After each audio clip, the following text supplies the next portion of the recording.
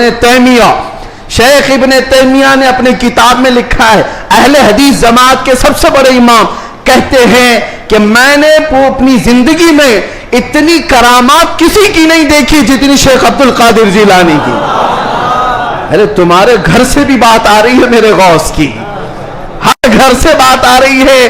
کیوں؟ اس لیے کہ سورج نکلتا ہے تو سب کو پتا چلی جاتا ہے, سب کو پتا چلتا ہے. اچھے خاصے لوگ بھی بول پڑتے ہیں کہ دن ہو چکا ہے, دن ہو چکا ہے. سورج سے دشمنی ہے تو ٹھیک ہے, لیکن بولنا تو پڑے گا کہ دن نکلا ہوا ہے, دن نکلا ہوا ہے. غوث پاک کی کرامات ایسی ہیں جیسے سورج نکلا ہوا ہے. میرے عزیزو, ایک صاحب ہیں. اب ہماری محبت کس بات سے ہونی چاہیے؟ غوث پاک رضی اللہ تعالیٰ عنہ ہماری محبت اس لیے بھی ہے, کئی اولیاء اکرام نے یہ باتیں لکھی بھی ہیں. فرماتے ہیں ان کے غوث پاک رضی اللہ تعالیٰ عنہ کے ایک مرید بھی ہیں, وہ تقریباً 14 اونٹوں پر شکر کے تھیلے لے کر کے سفر کر رہے تھے, سامان تجارت لے کر جا رہے تھے. رات کو ایک جنگل میں انہوں نے پڑاؤ کیا اور رات وہاں گزاری. تو جیسی رات گزاری, خطرناک جنگل تھا, ان کے 4 اونٹ سامان سمیت غائب ہو گئے اور بھاری ان کا نقصان تھا, بڑا سامان تھا اس میں. وہ صبح غمگین بیٹھے ہوئے تھے. انہوں نے کہا کہ ایسے وقت میں اب قافلہ بھی چل پڑا, میں اپنے اونٹوں کو ڈھونڈوں تو اس خوفناک جنگل میں کہاں ڈھونڈوں گا. انہوں نے کہا مجھے میرے مرشد نے کہا تھا کہ جب کبھی تو مصیبت میں آئے تو مجھے پکارنا, یا شیخ عبد القادر جیلانی شیئا للہ المدد. تو وہ بزرگ فرماتے ہیں, یہ کتاب بہجت الاسرار شریف میں بھی موجود روایت میں بیان کر رہا ہوں, لفاظی نہیں کر رہا. کہتے میں وہیں سے پکارنا شروع کیا, یا شیخ عبد القادر جیلانی شیئا للہ المدد. میں ابھی پکار ہی رہا تھا, سامنے پہاڑ کی طرف ایک بزرگ مجھے نظر آئے سفید لباس میں. وہ مجھے اپنی طرف بلاتے رہے, ادھر آؤ ادھر آؤ. میں دوڑتا ہوا ان کے پاس گیا. جب ان کے قریب پہنچا تو وہاں دیکھا پہاڑ کے نیچے میرے 4 اونٹ چر رہے تھے. میں نے 4 اونٹوں کو اپنے ساتھ لے لیا اور پھر اس بزرگ سے ملنے کے لیے آیا تھا تو وہ تھے ہی نہیں. میں اپنے اونٹوں کو لے کر تجارت میں گیا, سامان بیچا, اس کے بعد پھر بغداد آیا اپنے مرشد سے ملنے کے لیے. تو غوث پاک نے فرمایا تیرے 4 اونٹ صحیح سلامت تو ہم نے دلا دیے تھے. یہ غوث پاک کا مقام ہے. عزیزان گرامی, وہ مدد کو پہنچتے ہیں, بلکہ یہ بھی فرمایا میرا مرید مشرق میں ہو اور میں مغرب میں ہوں, اگر اس کا سطر کھل جائے, اگر وہ مجھے پکارے دل سے تو میں اس کی وہیں سے سطر پوشی کروں گا, میں اس کے سطر کو چھپاؤں گا. یہ نسبتوں کی بات ہے. یقین تمہارا کتنا مضبوط ہے, کتنا مضبوط ہے, اس یقین کی بات ہے. وہاں غوث پاک کے خلیفہ ہیں, ان کے مزار کے پیچھے ہی, ان کا مزار ہمیشہ پانی میں رہتا ہے. ابو خمرہ ان کو کہتے ہیں. شیخ محمد المتقی الہندی, ہندوستان سے جو غوث پاک کے جاتے تھے ملاقات کرنے کے لیے, ان کی تربیت کے لیے وہ رہتے تھے. ان کی ایک روایت ہے, ہند سے کچھ لوگ گئے تھے غوث پاک سے ملنے, مل کر کے وہ واپس آ رہے تھے کشتی میں آ رہے تھے تو سمندر میں بیچ سمندر میں پہنچی تو کشتی پھٹ گئی, پانی اندر آنے لگا, ڈوبنے کے قریب آ گئی. یہ چیخنے لگے, پکارنے لگے, اور اسی وقت وہ سارے مرید کہتے ہند سے جو گئے ہوئے تھے, کہتے ہیں اچانک ہماری کشتی میں ایک کالے رنگ کی چادر اوڑے ہوئے بزرگ آئے. ان کے ہاتھ میں بڑی سی سوئی تھی, دھاگا تھا. وہ جلدی جلدی ہماری کشتی کو جہاں جہاں سے پھٹی تھی سیلنے لگے اور سل کر کے پانی پورا باہر کیا. ہم تو ڈرے ہوئے تھے, ڈوبنے کے انتظار میں بیٹھے ہوئے تھے. کشتی پھر اپنے مقام پر صحیح سلامت چلنے لگی.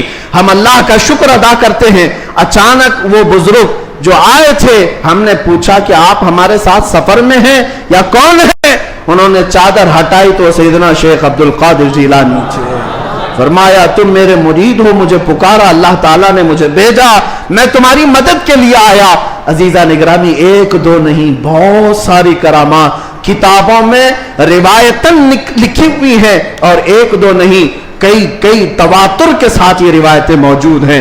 اس لیے بارگاہ غوثیت معاب میں ہم اتنا ہی کہتے جو اعلیٰ حضرت نے کہا تھا, اے غوث سر بھلا کیا کوئی جانے کہ ہے کیسا تیرا، اولیاء ملتے ہیں آنکھیں وہ ہے طلبہ تیرا، سارے اقطاب جہاں کرتے ہیں کعبے کا طواف، کعبہ کرتا ہے طواف در والا تیرا، کیا مرتبہ اے غوث ہے بالا تیرا، اونچے اونچوں کے سروں سے قدم آلہ تیرا۔